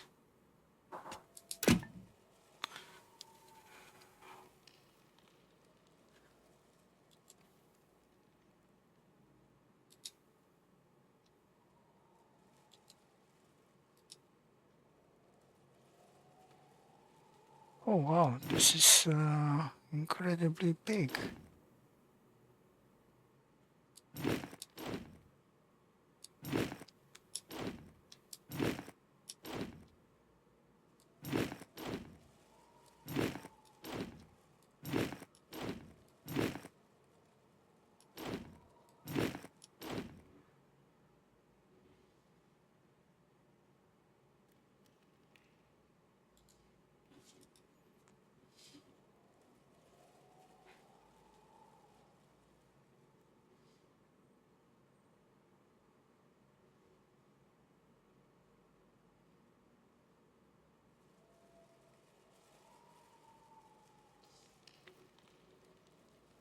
All right.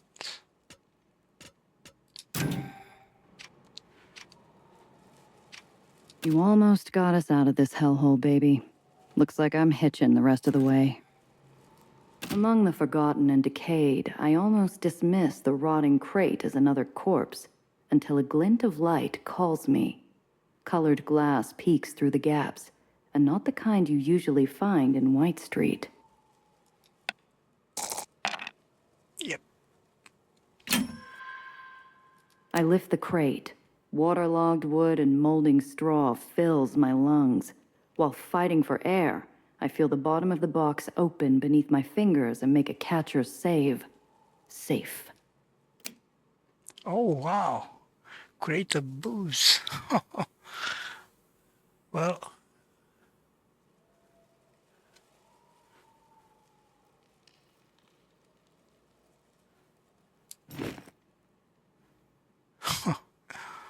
where am I supposed to put this? Heavy and considered contraband. Yeah, well, unfortunately,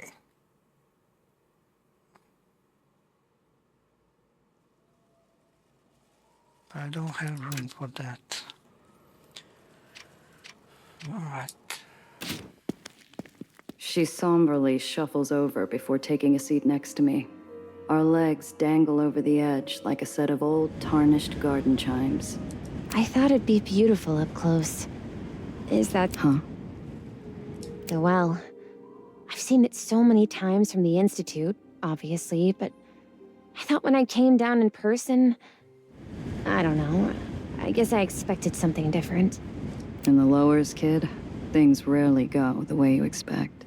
We gaze out at that hateful storm cloud, and I realize I do see a sort of severe, intense beauty in it. Like the ocean, maybe. Or what I imagine the ocean is like up close. What is it, anyway? The well? It's a unique gravitational phenomenon. I theorize it's a byproduct of excessive industrial aether production, but the data is still unclear. Punishment for our sins? Last week, I would have scoffed at that. Today, I don't even know what I know anymore. Maybe it is. Look, you can't carry the world on your shoulders, kid. We do what we can, and when we can't anymore, well, there's always wind skipping. She turns to me confused. I reach into a deep coat pocket and pull out a handful of flat stone shards, eyeing them for the proper shape and size. My Zio taught me, when days were bad or boring or too hot or too cold or too anything, we'd throw stones together. The trick is to time it with the updraft. Watch this.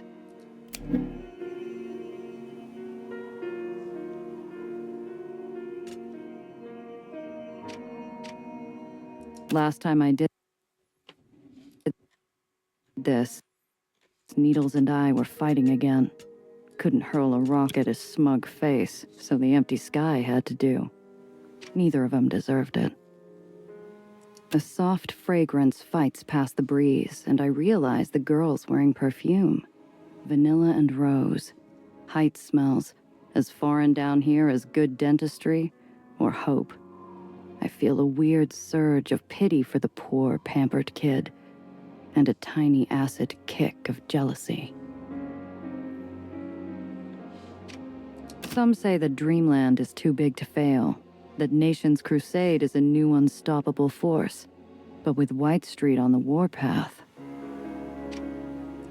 The shard catches the wind and flies into the sky before disappearing into the noise of the city. Nellie's eyes brighten. Nellie takes a few stones from my hand, giving them a clinical eye. She winds back for a throw, but hesitates, glancing over at me. I mime a proper throw, flicking my wrist so she can copy me. She follows my lead, practicing a few times before tossing it into the draft. It ain't much of a throw, but I have to hand it to the kid. She times it perfectly, and that stone flies better than any bird. Well, what do you know? I do feel a bit better. See? Nice throw, kid. Thanks! Not that difficult, once you factor in mass times force. Accounting for the wind, of course. All right, easy there. You ain't pitching for the Metromaniacs just yet. We sit in silence a little longer, before the wind begs me to say something. What's so special about that briefcase of yours? Oh, I've been tracking the growth patterns of the well for some time. Recently, the etheric charge in the storm band spiked, building in both intensity and atmospheric disturbance. I shift my weight into her shoulder, rolling my head and then my eyes. Come on, kid. You going to bore me to death after a day like today? Something recently made the well stronger. Much stronger. If I can stop that, I might be able to stop the well from consuming the lowers altogether. You're serious, aren't you? You really think you can fix it? Yes, but without my notes, I'll have to start again, collect some more data. I remember most of the model, but recreating some of the theorems will take time. Well, that settles it. We're not done yet, kid. Those notes of yours, pretty sure they were taken. And I'm not going to soil my reputation by losing a client's property. We just need to fix up our clunker to find them. Oh, you mean it, Gia? That's wonderful news. Thank you, but we need something better than clunker. She's going to help us save the lowers. She needs a real name. She does look like a block of cheese. Or a sponge. Honeycomb, maybe? I can see her gears spinning up again, and I decide to let her run. We could both use the distraction.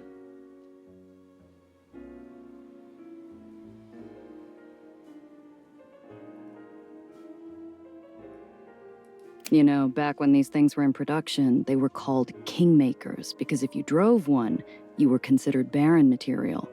She's a little beat up, so how about Princess? That sounds lovely. She'll need a new paint job and everything. Maybe pink? Oh, no, but that's not fearsome enough. Not for you. Are there any princesses with guns? You might be the first. As we stand under the gloom of the well, the world somehow manages to look just a tiny bit brighter. I think your uncle was right earlier. The wind skipping did help. Thanks, Principessa. Trying out a little Italian? We'll work on it. Something easier. But you call me that. I should be able to call you something. I've already got a name, kid. But let me know if you think of anything.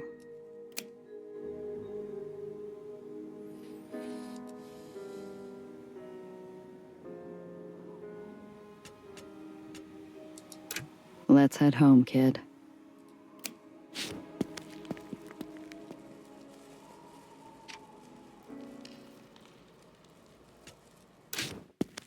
Maybe I can return here and get the booze.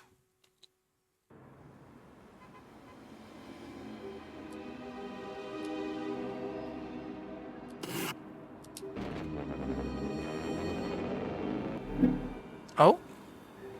I'm getting used to Princess's quirks, namely compensating for her disastrous alignment when I hear a sharp intake of breath from Nellie. My eyes dart to the rear view, and I see him again. That tall, rangy shadow, riding hard towards us like a bandit in the night. The shadow pulls up next to us, and I'd swear on Zio's headstone I feel the temperature drop. His gaze is flint and his smile is poison. I squeeze the wheel to steady myself. I've been awful rude.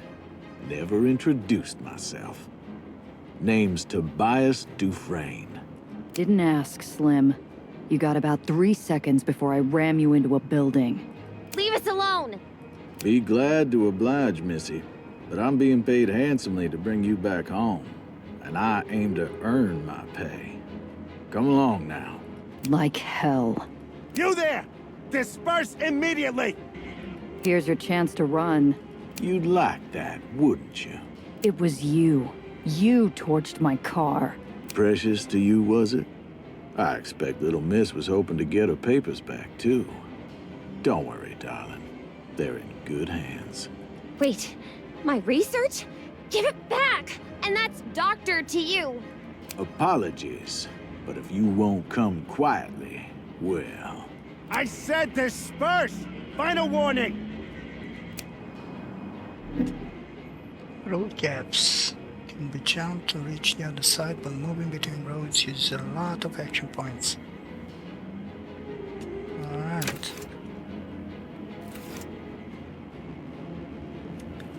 Eliminate the first or the first or survive 4 rounds. This guy has 19.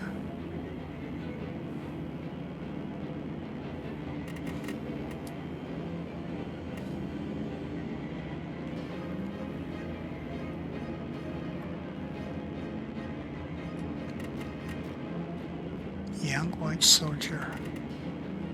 Right, I can move here. I can shoot him.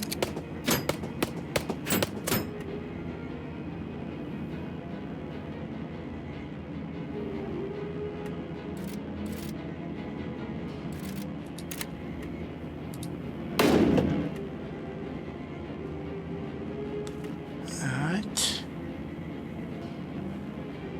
If I move here, he's just going to ram me. I think this will be my best position.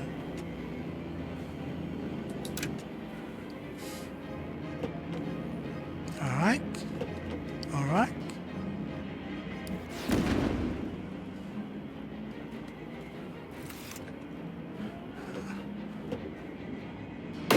Oh, haha, nice.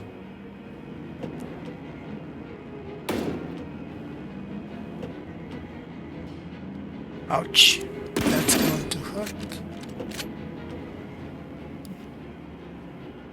You're cruising for a bruising! Oh, this is that guy.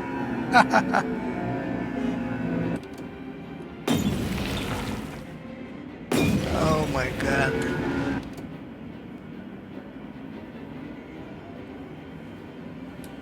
Oh, he left the battlefield.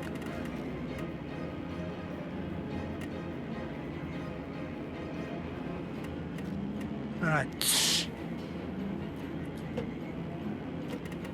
I'm going to ram him.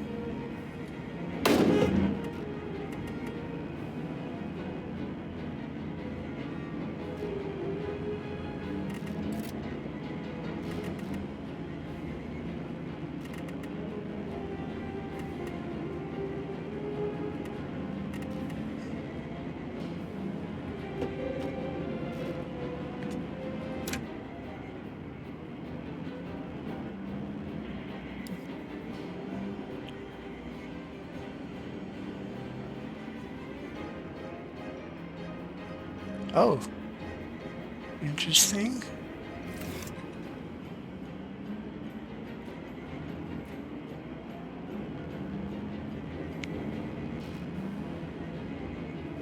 I think I'm going to stay there.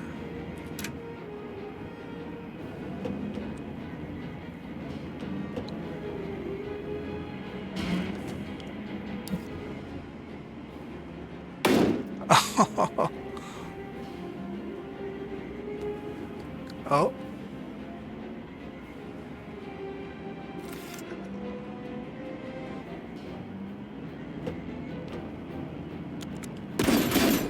Ouch. Ouch.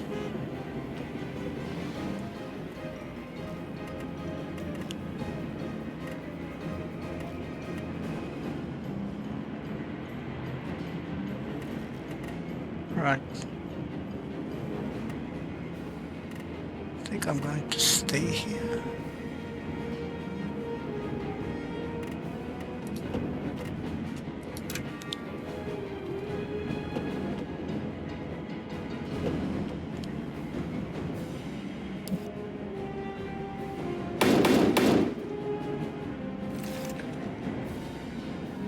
That's it. You're under arrest by order of General Tillinghast. Damn it, soldier boy, get out of my way. Now's our chance. The Whitecaps jump on Dufresne's sleek Corvette like a drove of starched pigs tackling a raven. While the bullets and cuss words fly, so do we. And he clocks our escape with a furious shout. You ain't seen the last of me, you hear? I'm coming for you, Miss Doctor.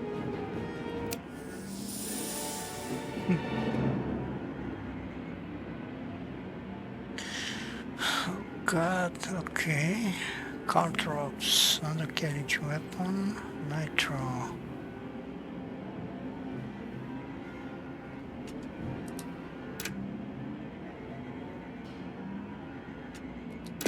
Well, I can't take anything.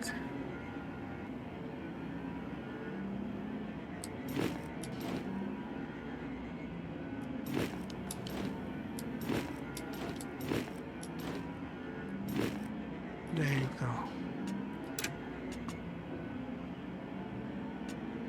Sure.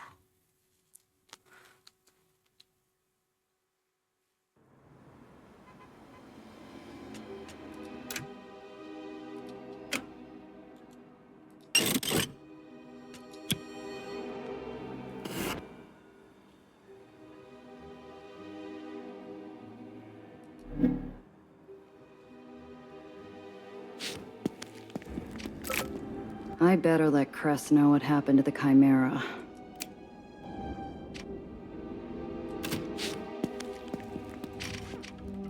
Cress greets us, shoulders square, arms crossed, a woman bracing for impact. She must have figured something was wrong when I didn't pull up with our baby. You find her? She was gutted. Nothing left to salvage. Expecting the hit doesn't make it hurt any less. Her shoulders fall. It was awful. Ugh, she was an incredible machine. I've been in Heights cars with brace staplers that weren't as well optimized. Is this that ray of sunshine that's been following you around? Yes, hello. I'm Nellie. It's a pleasure to finally meet you. I've heard so much about you. All good things, of course. Oh, so Gia's been lying. But Gia didn't say you were a mechanic. I thought Lower's Islands didn't allow their Aetherians to work on the surface. Or is that how it works in the hull? The kid's stepping into a minefield. Cress talks as much about her personal life as she talks Bavarian politics.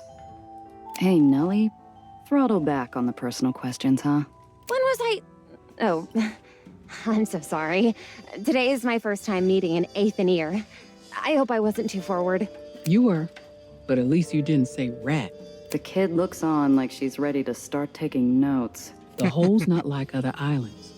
No free homes, no rats under contract. You need a generator looked at, you pay me like anyone else. Don't worry, I won't be a bother. I'm certain I can find my way around a generator. Oh, but I hope it won't be any trouble to ask about the output capacity. I can pay you a consultation fee once I have the funds. Unless you accept coffee. Stick around a month. I'll think about it. and I take cash. Cress is playing it softer than I expected with the kid. The first day I walked in here, I was lucky to get away with my jaw intact. So, the Chimera's gone. Looks like you're stuck with that bucket of bolts. Princess is not a bucket of bolts. She's a queenmaker. All she needs is some extra offensive capability. You named her. You gonna get attached to every lost cause you come across now? Royalty isn't about looks, it's about bearing. Soon enough, she'll reign over these streets. Yeah. Anyway, all that hunk of yours really needs is a tune-up, a fresh set of repulsors, and restitching of the upholstery. At a minimum. And she's not the only one who needs to get back in real fighting shape, Cress. My rep's in the gutter, and I need cash. Okay. What exactly are you looking for?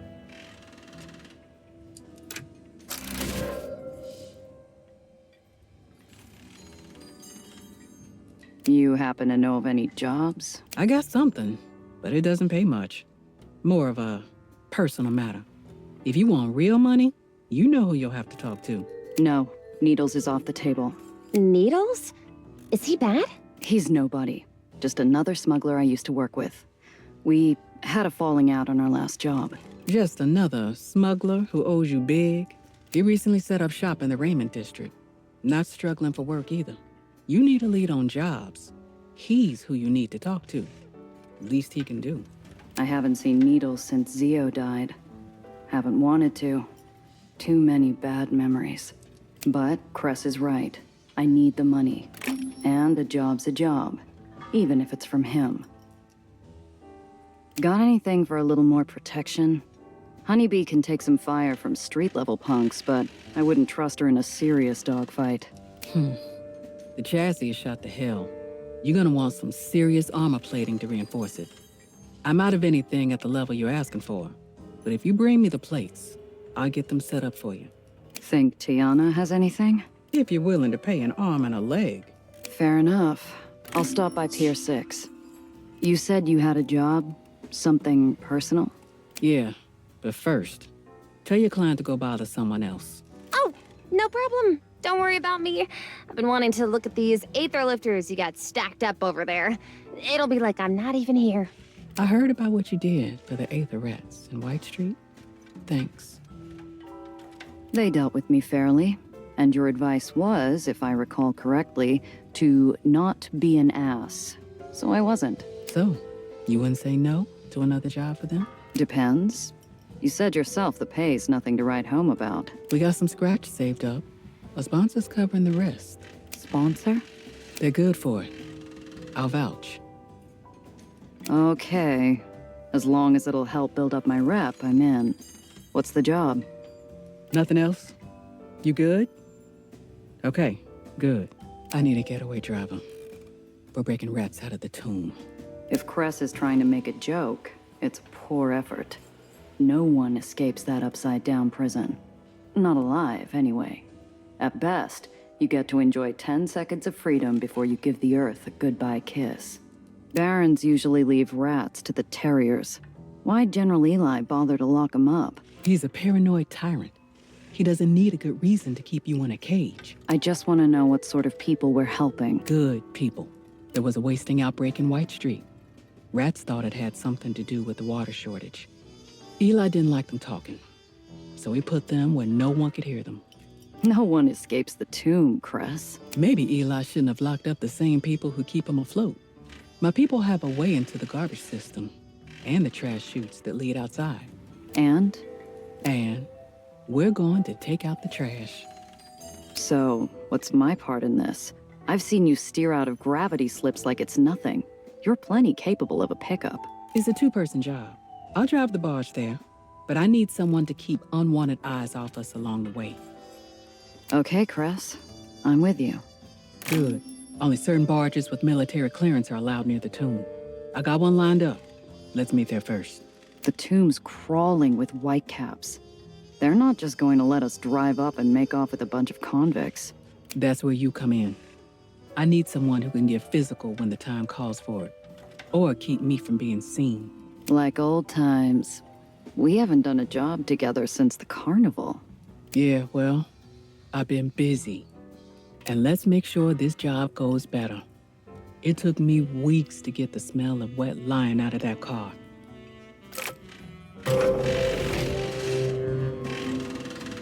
All right. First crew member recruited. Far from the end of city or any free home, Cress Carter lives life as one of those few Athenians to have escaped her contract. She made a hole her home, starting her own garage and filling her newfound quiet with music. Selfless and principled, Cress has stood by Chia through thick and thin, even giving her a place to call home when Zio Alfonso was killed. Drives wagons, flatbeds, sedans, attributes brass and smarts. Nice. Alright, this was a longer episode, but I wanted to finish the quest that I started. And I did. And we have a level up here. I'm going to take the Aether Drain. Alright.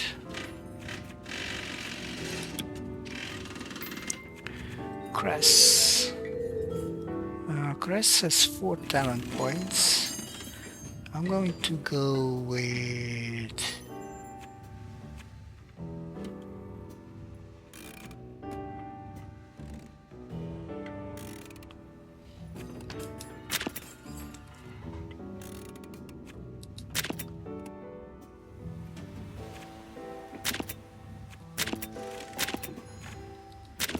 I'm going to go with Gumshoe and Brainiac. No, I'm going to go with Strategist, I think.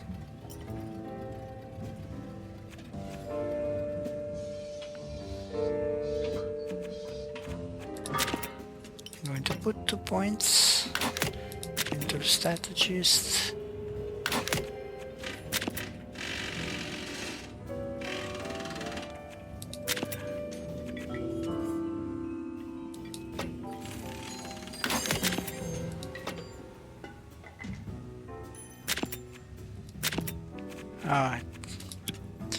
Alright, this was it for this episode. Thank you everyone for watching and see you in the next one. Take care. Bye bye.